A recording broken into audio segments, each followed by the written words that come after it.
मुख्यमंत्र्यांच्या ताफ्यातील वाहनात डिझेलऐवजी पाणी. मध्य प्रदेशातील हा प्रकार समोर येतोय. सर्व वाहनं बंद पडली. अनपेक्षित घटनेने सर्वत्र चक्रावले आहेत.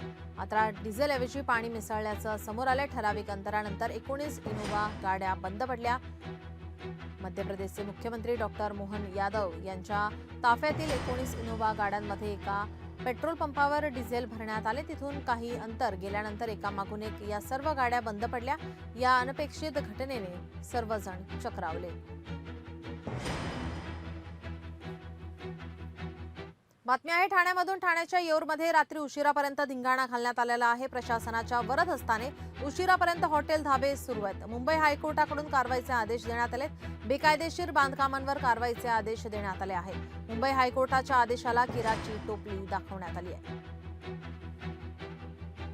संजय गांधी राष्ट्रीय उद्यानाच्या येऊर परिसरातील पर्यावरण संवेदनशील क्षेत्रात रात्री उशिरापर्यंत धिंगाणा सुरू होता. येऊरमध्ये वनविभाग, पालिका प्रशासनाच्या वरदहस्तानी हॉटेल, धाबे आणि रिसॉर्ट सुरू असतात. मुंबई हायकोर्टाने येऊरच्या बेकायदेशीर बांधकामावर कारवाई करण्याचे आदेश दिले. मात्र या आदेशाला केराची टोपली दाखवण्यात आली आहे. लोकशाही मराठी ऐका, पहा, जागरूक रहा.